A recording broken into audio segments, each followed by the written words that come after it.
Welcome back to High Stakes. Elevate your game by subscribing to our channel so you never miss our daily content. For exclusive access to our premium betting picks, join our Patreon. Find the link in the comments section below. Stay ahead with High Stakes. Chicago Cubs versus Miami Marlins. This a bold move, but I am leaning towards the Marlins as the home underdogs in this contest. Beloso has done incredibly well thus far in August, and he is the only pitcher on the Marlins that can match up against Imanaga, in my opinion. Neither team has a particularly good bullpen, with both teams ranking 15th or worse. This means there is an opportunity for either team to make a comeback if they can get the starters out early. Imanaga hasn't gone more than 5 innings in his last 2 starts, and the Marlins have proven they can score runs with their performance yesterday. The Cubs are much worse on the road with a 27-36 record away from home, while the Marlins have won 6 of their last 10 against the Cubs and split their 4-game set with the Cubs in late April. My team pick is Miami Marlins moneyline. Both starters have been cruising this month, so it doesn't make sense to take the over at this point. The last time Imanaga pitched against the Marlins, Miami managed to score only 3 runs and the under was hit. In their last 8 meetings, these two squads have hit the under 5 times. Miami has averaged far below 4 runs per game this season, and the Cubs are 12 games above .500 on the under this year with a 68-56 record. While the bullpens aren't great, I expect runs to come at a premium in this contest. My total pick is under 8 runs. San Francisco Giants versus Seattle Mariners. The Giant bullpen isn't great. In their last outing, Eric Miller and Spencer Bivens allowed 4 runs in the 9th inning, squandering a potential sweep. This bullpen fatigue and recent performance issues suggest that even if the Giants get a strong start from a starter, they'll struggle against the strong bats in the Mariners lineup. On the Mariners side, despite their offensive struggles, they have been competitive, especially at home. Their recent managerial change, bringing in Dan Wilson, could provide the fresh perspective and motivation the team needs to turn things around. Historically, teams often experience a short-term boost after such changes as players rally to impress the new leadership. Their ability to capitalize on opposing teams' bullpen weaknesses, combined with the motivational boost from new management, gives them a significant edge in this matchup, has gotten them in this position as they are still second in the AL West and chasing the wild card. My team pick is Seattle Mariners moneyline. Despite having one of the best pitching staffs in baseball, with a league-leading 3.53 ERA and 13 shutouts, the Mariners' offense has been nothing short of abysmal. Ranking at the bottom of the league in batting average, hits, doubles, total bases, and slugging percentage, they've hit just .216. The Mariners were 44-31 with a 10-game lead on June 18th, but have since gone 64-64, losing 18 of their 30 games since the All-Star break. Now, with 34 games left, the Mariners hope that a new voice in Dan Wilson can spark a turnaround.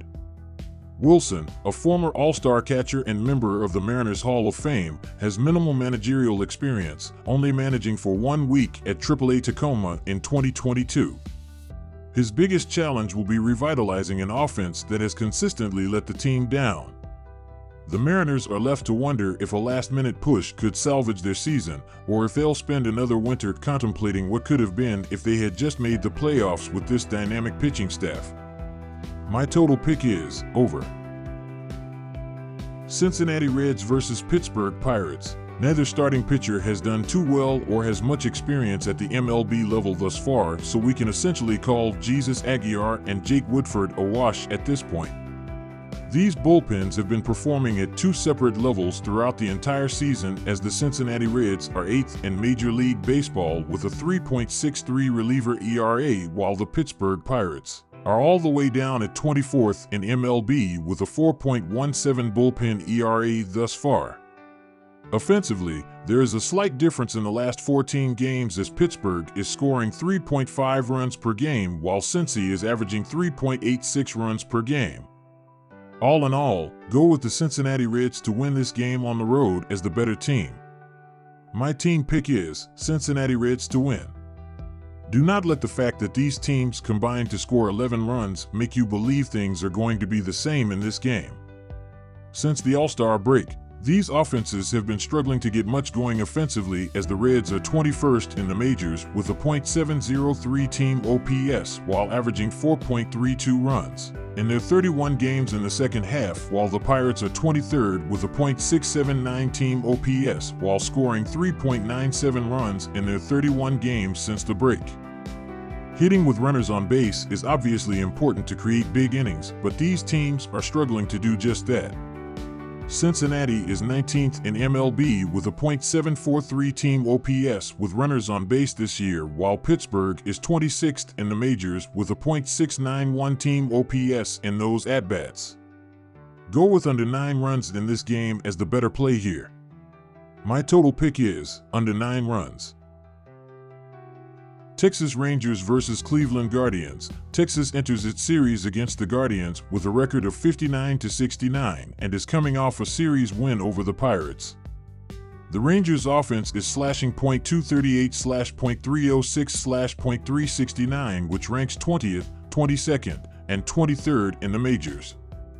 Against Lively, Duran is 141, Jankowski is 142, while Seager, Lowe, Garcia, and Kelly are all 143. The Rangers will be starting right-hander John Gray, who's 5-4 with a 4.40 ERA, while in his last start, he went 2 innings allowing 1 run against the Pirates. Gray is 1-2 with a 4.19 ERA on the road this season, while Texas has a team ERA of 4.38, which ranks 23rd. Cleveland enters its series with the Guardians with a 73-54 record, but is coming off a series loss to the New York Yankees. Cleveland will be starting right-hander Ben Lively, who's 10-8 with a 3.68 ERA, while in his last start, he went 6 innings allowing 2 runs against Milwaukee. At home this season, Lively is 6-2 with a 3.42 ERA, while Cleveland has a team ERA of 3.78, which ranks 8th. The Guardians' offense has been league average this season, as Cleveland is slashing .236/.308/.393, which ranks 21st, 18th, and 17th in the majors. At home this season, Cleveland is slashing .243/.316/.413, while against Gray, Freeman is 143, Naylor hits .333 in 15 ABs. Jimenez hits .250 in 8 ABs, Naylor hits .250 in 4 ABs, Hedges hits .208 in 24 ABs, while Ramirez is hitting a disappointing .091 in 11 ABs. The Texas Rangers have struggled this season after winning the World Series, and Saturday is a good spot to take the Cleveland Guardians on Saturday.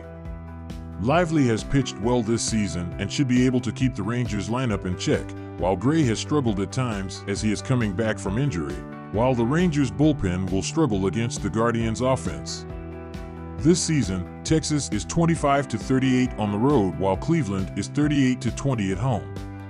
Take the Guardians on the money line. The under is also a good spot in this game, as Texas will have a hard time scoring runs, while Cleveland also has been playing small ball and isn't scoring a ton as of late. Lively has had success against the Rangers lineup, which should help the under, while this season, Texas is 67-56-5 in hitting the under. Although Cleveland is barely above hitting the over this season, this is a good spot for the under here with the pitching matchup and how these two offenses have been playing. Take the under.